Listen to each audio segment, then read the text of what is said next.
Hey everyone, it's me. I just felt like calling you up and chatting for a few minutes. I just got out of church about 15 minutes ago and came down here to the Kroger gas station to get some gas because I have an appointment tomorrow down in Plano for a bone density test, and they are all out of unleaded gas here at this gas station. And so I'll stop at another place in the morning um, on my way to the doctor's appointment, but I've missed talking with everyone. Things have been real hectic the last couple weeks. I think the week before last, I had a lot of blood work done. They were checking for about 10 different things. Last week, I had an appointment down in Frisco, which is past Plano, and that was with the orthopedic surgeon who's been monitoring my left arm that I had those two major surgeries on. And then those that have been following me know that in April, the beginning of April, my left arm broke off of the hardware that was put in, and they have just let that arm be. They never casted it, either not a soft cast, not a hard cast. They really didn't know what to do with it because I have a condition called Charcot, CHAROT maybe, but it has to do with the spinal cord disease, the syringomyelia, and so they didn't want to. I'm distracted by someone coming over to collect carriages. Um, they didn't want to go back into my arm because I had just had the first reconstruction surgery last August, and they had to do it over again in January. Then the bone broke off in April. Anyway, it has been just really trusting God to keep any infection away. At first, I did have cellulitis, but that all got cleared up. But the result, I go every 2 months to this orthopedic surgeon that's been monitoring it and documenting it, and he takes x-rays and we compare all the x-rays. And like I say, they really don't know what to do with it. He said it's a very unusual case. But thank God, when I went this last week for x-rays, the x-rays showed that there's a lot of new bone growing. When I went 2 months back, there was just a little bit of bone growing, but this last Thursday, the x-rays showed a whole lot more new bone growing. So much so that he said, don't come back in 2 months, come back in 4. So something just popped up on the phone. And so I'm thankful for that. I know that God is healing that broken bone and making new bone. And so it's just wonderful to trust the Lord through all of this. And the doctor is documenting it all and sending it down to the orthopedic team down in Dallas, Baylor, so it can be on record that this had happened, and it was never treated by any of the doctors, and somehow new bone is growing. And so I hope that if they come across someone else with this condition, that the documentation will help them and encourage someone else. And in between the doctor's appointments, there's just been some other things that I had to deal with. And then I just got so tired. The doctor said that the chronic fatigue syndrome probably flared up. And I was just coming back from the doctor's and have to go to bed. I was just worn out. Or I'd do my chores in the morning and have to go lay down. And then by afternoon time, I was having to take a long nap. And I was missing Granny D's lives and some other people's, and just couldn't make it.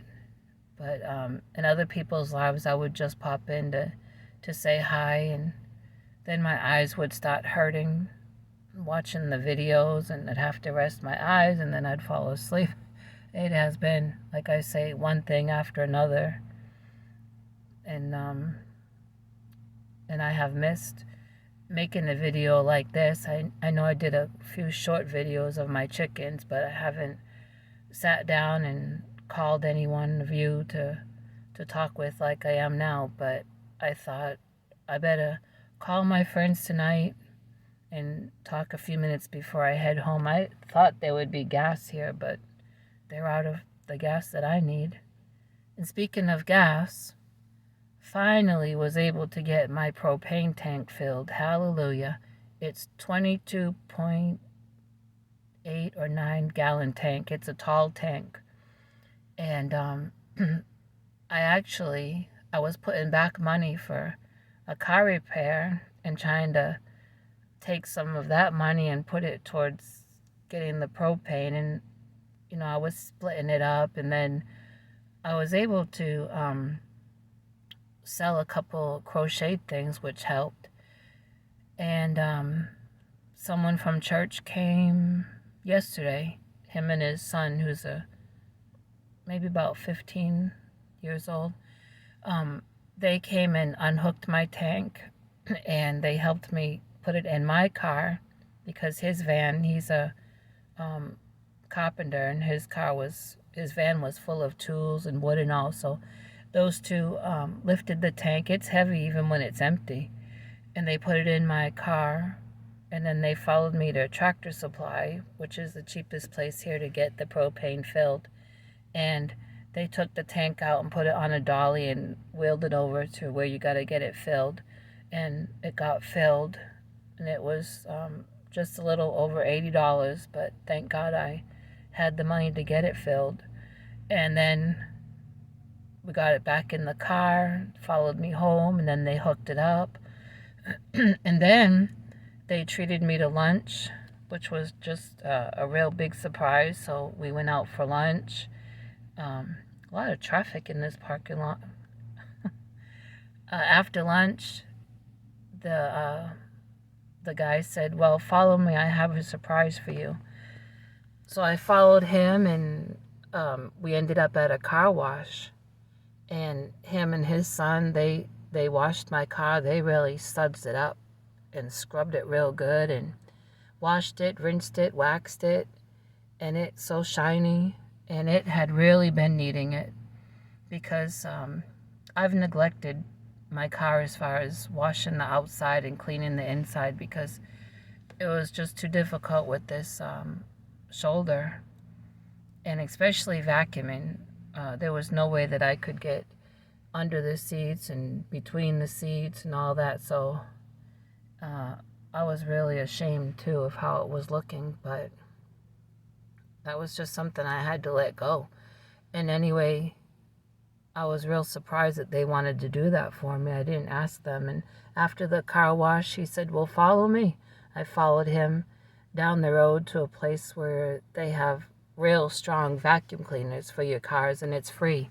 And so him and his son took things out of the car and vacuumed it real good. And I took some things out of the back and went through things that needed to be thrown out. And then they got some damp cloths and wiped down the whole inside. And I'm really proud of my car now. It looks like a brand new car on the outside and inside, even though it needs a couple repairs that I'm still working on getting fixed, because this month is inspection, like I've said before. But just look how the Lord provides things. God knew that my car needed that, and that I physically couldn't do it, and that I felt bad that it had been neglected, and the Lord sent help to take care of it without me even asking anyone. So I'm really thankful for that. And tomorrow morning, I got to drive down to Plano for a bone density test to check on that bone condition I mentioned called Charcot. We'll see how that goes. The chickens and Abner are all doing well. My fur babies are doing well. That kitty cat keeps showing up, and she's really friendly. She loves to be petted. I don't let her in, but I'll sit outside and she'll come around and get on my lap and course, I feed her and I have water out there for her, but her favorite place is on top of my trailer. She loves to get up on top, and I can hear her running around and walking around. Well, not really walking, but I do hear her running around. And I've taken a couple pictures of her laying up there. The other day, it was a real warm day, and I had gone out somewhere, and when I came home, I didn't put my car windows up. I let them down. I didn't know if I was going to have to go back out or not. And when I came outside, I thought I saw something move in my car. So I went and looked, and it was the cat. She had obviously jumped in through the window that was open. And, I mean, she's just so friendly. I don't know how long she'll stick around. I mean, I've gone through this before with cats that have shown up that I've gotten attached to, and they stick around for a while and take off, and I don't know. And I have been crocheting some things. I'm almost finished the order that I have for 3 wind spinners. My neighbor Pat Dancer had ordered 3 wind spinners for Christmas gifts for people in her family, and I'm just about done those. But I've been working on some other things every now and then. But like I say, the last 2 weeks, something just hit me to where I was just so tired. And I need to get back again and finish up that room. Man alive, there's traffic in the parking lot. And today was a beautiful day in the 60s. Oh, I guess the most important thing is the other day I received some Happy Mail. I'm not going to mention who it was from or what it was in this video because I want to do that in a separate video where I can show it to you. But it was really nice to get that box, and I'll be showing it, like I said, in the video. If that person sees this one, I want to thank you again. I know we've emailed and I thanked you, but I want to thank you again for that. And I look forward to sharing it with everyone. Well, I guess this is it. I can't get gas here, and I don't want to be driving around wasting gas looking for a place that has gas. I need to get home and let Monster and Sadie out for potty, and then I need to do a few things before I get to bed. But I just wanted to call you and say hello and let you know where I've been, and thank you again for watching all my videos. I'm still trying to get up to 400 subscribers again so that I can do a giveaway. So look forward to that when it happens. And I guess that's it. So be kind to everybody because somebody's having a bad day. Remember that. And I'm sorry about the lighting in here. I'm actually under. I don't know if I can show you, but I'm under a real big bright. No, I guess I can't. Bright. See those lights? I'm under one of those. I should have been leaning over this way, maybe. I'm sorry about the lighting. But thanks for listening. Good night.